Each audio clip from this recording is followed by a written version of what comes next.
Hi everyone, welcome to the brief overview of the concept of motivation and some of the theories that go along with this. So when we talk about motivation, it's just our internal state that's going to affect our energy level, how high or low our energy is directed at something, the direction in which we're moving, whether we're moving towards something or away from it, and then our persistence of behavior toward a goal. Oftentimes, if you think about motivation, kind of maybe getting into shape, right? Like how much energy are you investing in that? What direction are you moving towards it or away from it? And how persistent are you going to be when it comes to getting into shape?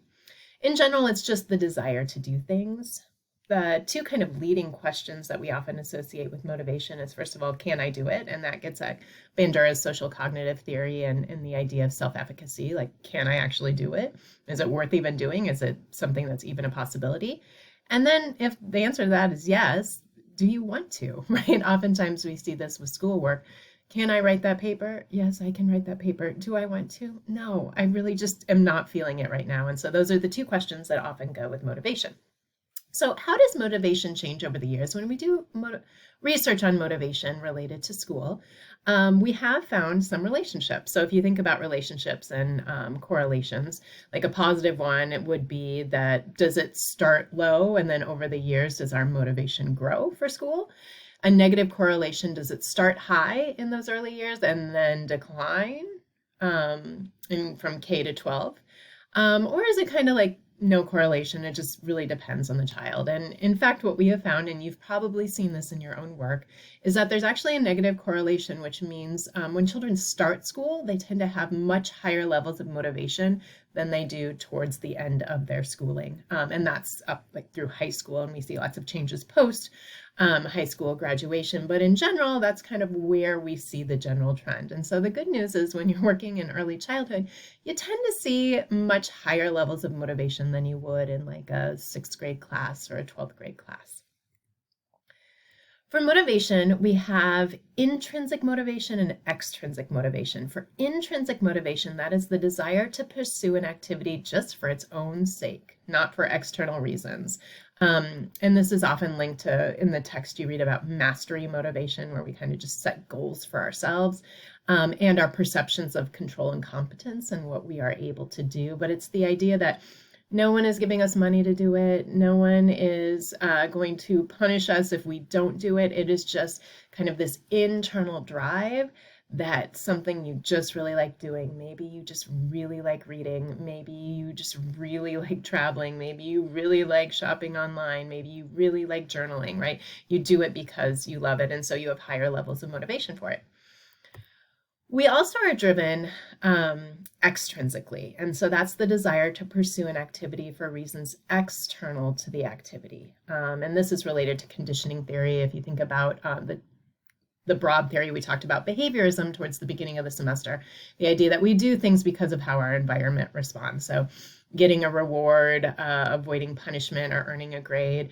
Maybe you're extrinsically motivated to have perfect attendance because then you get an award, or you don't have to take a test at the end of the semester, or because you really want to get an A, right? And that's very different than showing up every day just because you're really curious and you want to explore and you want to learn.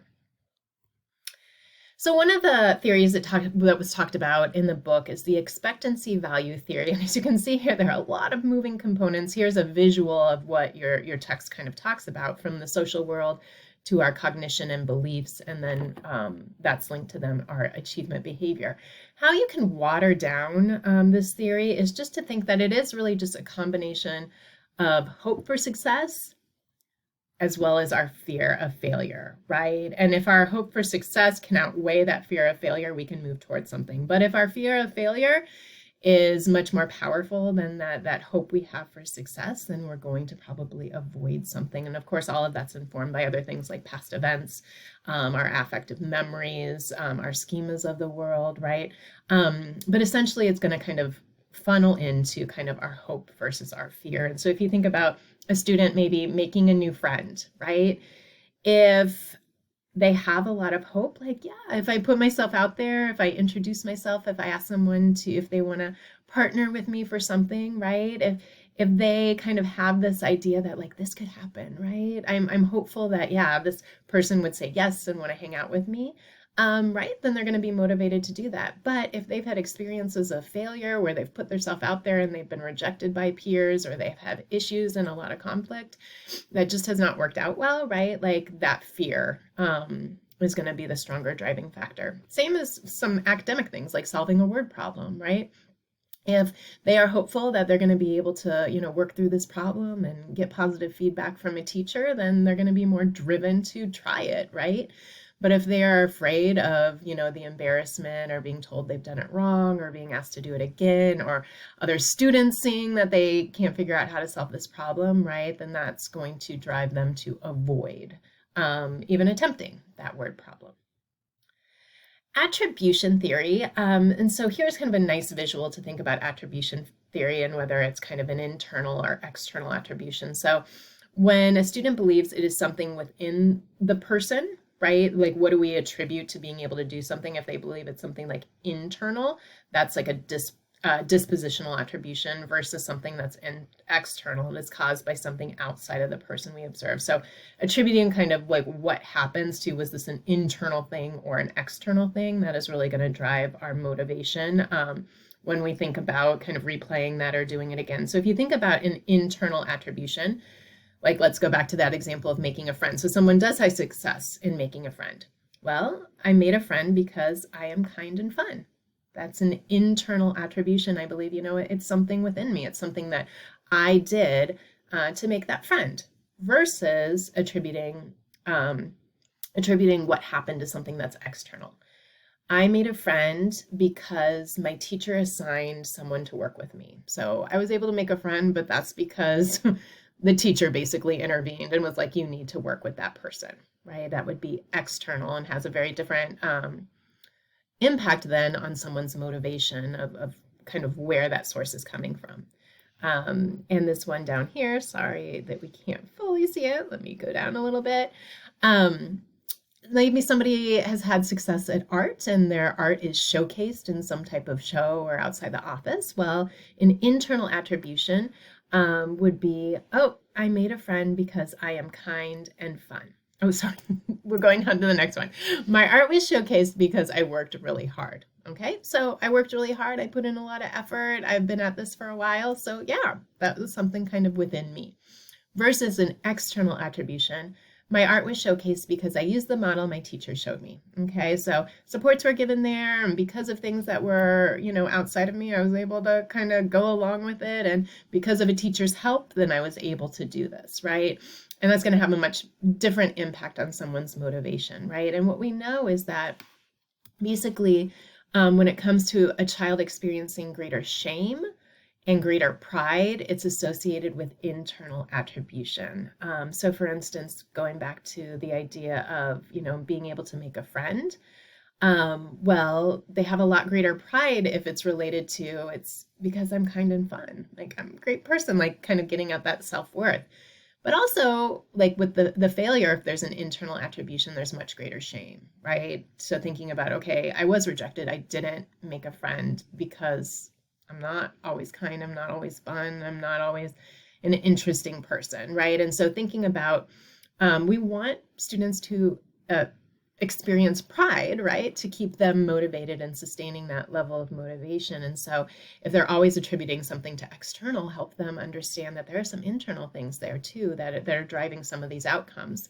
And if they are experiencing great shame because they keep assigning it to something within them, also help them know that there are some external factors. Maybe they haven't been able to make a friend, and help them understand, you just moved in a month ago. Kids have had, the same friends over the years. You just got to give it time and they're going to open up, right? It's not about you, right? And so that's some of the support we have to give as teachers. Vicarious experience is a big impact, and you will see this with students, and that's the experience you gain by simply observing others. So watching someone succeed or fail is going to impact a student's level of motivation. So a lot of times, even when we can set up those models for students, like even when we sometimes partner up with buddy reading, where they've seen that this fourth grader has learned how to read and is doing all these interesting things with it and is able to live just a much more exciting life because of their literacy skills, right? That motivate them. But the same is true if they constantly are seeing failure in their life, and when they're people attempting to do things isn't working out, right? Their motivation is much lower. We also see that previous experience makes a difference. So if they have their own history of successes or failures, maybe in learning to speak a new language, or being able to make predictions and write about them, that previous experience will carry into your classroom. Verbal persuasion is important as well. So like when respected experts when someone who they really respect or think is good at something gives them positive feedback, that's really persuasive. Versus, as I say to my mom, I'm like, Mom, you have to tell me this because you're my mom, right? But if there's someone who's in the field who I really respect what they're able to do, then that makes a big difference when they tell me I'm good at something. Maybe it is a coach, or maybe it is a teacher, or maybe it is, a sibling who's good at something and they notice something in you. Also, physiological reactions. So when a child experiences a lot of emotional arousal, that can actually speak to their likelihood of success or not. So like having sweaty palms, it's like my body's telling me I shouldn't be doing this. Like it's going to end badly, right? Versus having like a kind of upbeat kind of heart rate where your interest is peaked, right? It's you feel like your body is telling you can do this, right? Put yourself out there, or continue to motivate you to do something. So here's a question for you. Which goal would motivate a student the most? Okay, to rank in the top 10% of the class, so maybe to kind of get a special award or kind of be one of the top students. To not score the lowest in the class, so just at least not be the person kind of who's at the bottom, or to receive a high score. So which kind of mindset is most important for sustaining our motivation? Well, in fact, it is number 3, right? And this is because when we are comparing, maybe there can be an immediate kind of boost of motivation, they feel good, but over time it is these mastery goals, these personal ones that we set for ourselves that are the most sustaining. And so we have to think about that with students, like how can we avoid only motivating students by creating kind of a almost competitive but like positive peer pressure, kind of moving away from that and thinking about how can we more help students internally set goals for themselves. And so here'd be an example of mastery goals. So that's just a desire to develop an ability. So a goal for how quickly you want to run a mile. Doesn't matter if you are going to be first, last, somewhere in between, doesn't matter, but you just have a personal goal that you would like to meet. But when you add in this competition, so this would be like a performance approach goal, desire to demonstrate ability and do better than others. So kind of be in the top. That would be like, I want to finish in the first group of students running the mile. So that's my goal, right? And it's contingent upon those who are around you. Or the performance avoid, right? You don't want to finish at the bottom. Desire to avoid doing worse than others and to avoid looking dumb. I don't want to finish last, right? And what we know is these mastery goals are the most important for students in helping them develop. If you have been in a school in the last, 10 years, right? We know that one of the biggest things that schools talk about for motivation now is views of ability. So having a fixed mindset versus a growth mindset. So fixed mindset is that our ability, talent, and intelligence are fixed. Like me saying, I'm just not a musical person. That's not who I am. I'm not going to be a good singer. I'm not going to be able to learn the guitar because I'm not a musical person. Versus growth mindset, ability, talent, and intelligence are unchangeable. Okay, hey, if I took a guitar lesson, I could probably learn how to do some chords. Like if I had some voice coaching, I would probably improve my singing in the shower, right? And that is a growth mindset. And we know that leads to higher achievement, greater persistence, and intrinsic motivation. So schools have really tried to move to help students adopt this type of mindset.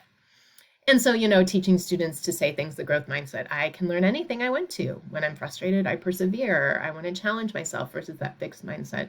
I'm either good at it or I'm not. When I'm frustrated, I give up. I don't like to be challenged. When I fail, I'm no good, right? And so this is great. Students are adopting this, but sometimes this can be overstated. And in fact, this is one of the biggest critiques for this framework and thinking about motivation.